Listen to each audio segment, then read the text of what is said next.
ನಮಸ್ಕಾರ ಎಲ್ಲರಿಗೂ ರಾಜ್ ಶ್ರೀ ಕುಕಿಂಗ್ ಚಾನಲ್ಗೆ ಸ್ವಾಗತ. ನಾನು ಮಮತಾ ಬಸವರಾಜ್. ಈ ದಿನ ಮಾರ್ನಿಂಗ್ ಬ್ರೇಕ್ಫಾಸ್ಟ್ಗೆ ತುಂಬಾ ಆರೋಗ್ಯಕರವಾದ ರಾಗಿ ದೋಸೆ ರೆಸಿಪಿನ ಮಾಡ್ತಾ ಇದ್ದೀನಿ. ಈ ದೋಸೆನ ನಾನು ರಾಗಿಯನ್ನು ರುಬ್ಬಿ ಮಾಡಿರುವಂತಹ ದೋಸೆ ಇದು. ರುಚಿಯಂತೂ ತುಂಬಾ ಚೆನ್ನಾಗಿರುತ್ತೆ.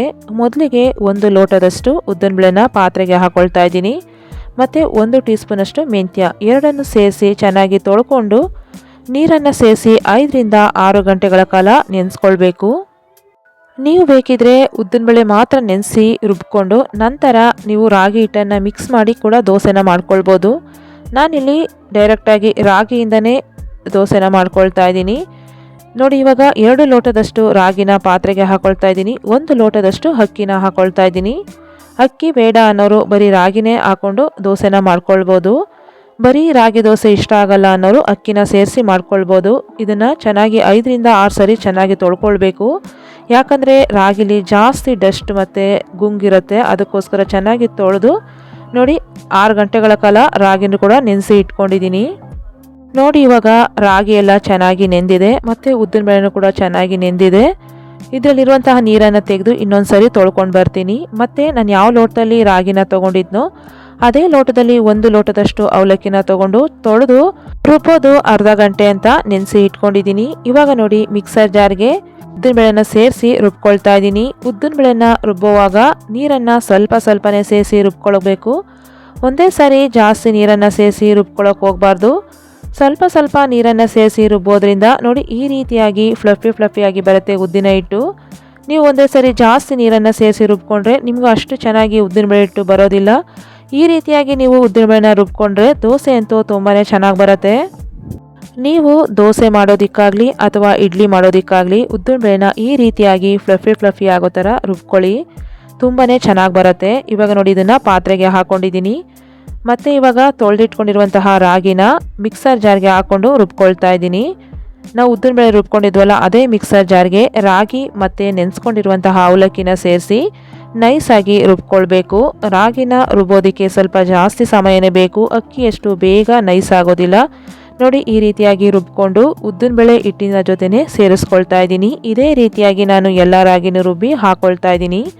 ಇವಾಗ ರುಚಿಗೆ ಉಪ್ಪನ್ನು ಸೇರಿಸಿ ಚೆನ್ನಾಗಿ ಕೈಯಿಂದ ಮಿಕ್ಸ್ ಮಾಡ್ಕೊಳ್ಬೇಕು.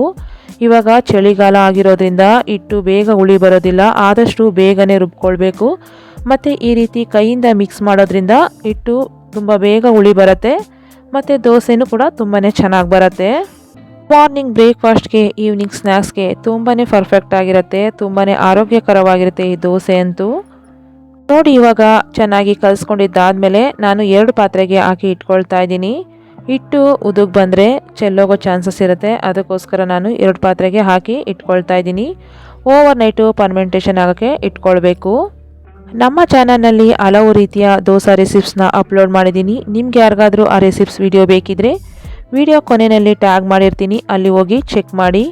ನೋಡ್ತಾ ಇದ್ದೀರಲ್ಲ ದೋಸೆ ಹಿಟ್ಟು ಎಷ್ಟು ಚೆನ್ನಾಗಿ ಉದುಗ್ ಬಂದಿದೆ ಅಂತ. ಈ ರೀತಿಯಾಗಿ ದೋಸೆ ಹಿಟ್ಟು ಉದುಗ್ ಬಂದರೆ ದೋಸೆ ಅಂತೂ ತುಂಬಾ ಚೆನ್ನಾಗಿ ಬರುತ್ತೆ. ನೀವು ಮಸಾಲೆ ದೋಸೆನಾದರೂ ಮಾಡ್ಕೊಳ್ಬೋದು, ಇಲ್ಲ ಸೆಟ್ ದೋಸೆನಾದರೂ ಮಾಡ್ಕೊಳ್ಬೋದು, ತುಂಬಾ ಚೆನ್ನಾಗಿ ಬರುತ್ತೆ. ನೋಡಿ, ಇವಾಗ ದೋಸೆ ಹಿಟ್ಟು ಈ ಕನ್ಸಿಸ್ಟೆನ್ಸಿನಲ್ಲಿ ಇರಬೇಕು. ದೋಸೆ ಹಿಟ್ಟು ರೆಡಿಯಾಗಿದೆ. ಈ ಕಡೆ ನಾನು ಹೆಂಚನ್ನು ಕಾಯಲ್ಲಿ ಇಟ್ಕೊಂಡಿದ್ದೆ. ಲೋ ಫ್ಲೇಮ್ನಲ್ಲಿ ಇಟ್ಕೊಂಡು ಇವಾಗ ದೋಸೆನ ಹಾಕೊಳ್ಳೋಣ. ದೋಸೆನ ಹಾಕೋವಾಗ ಲೋ ಫ್ಲೇಮ್ನಲ್ಲೇ ಇಟ್ಕೊಂಡು ಹಾಕ್ಕೊಳ್ಬೇಕು. ಆಮೇಲೆ ಹೈ ಫ್ಲೇಮ್ನಲ್ಲಿ ಇಟ್ಕೊಂಡು ಬೇಯಿಸ್ಕೊಳ್ಬೇಕು. ನಿಮಗೆ ತೆಳು ಬೇಕಾದರೆ ತೆಳುಗೆ ಹಾಕೋಬೋದು, ಇಲ್ಲ ಅಂದರೆ ದಪ್ಪ ಬೇಕಿದ್ರೆ ದಪ್ಪವಾಗಿ ಹಾಕ್ಕೊಳ್ಬೋದು.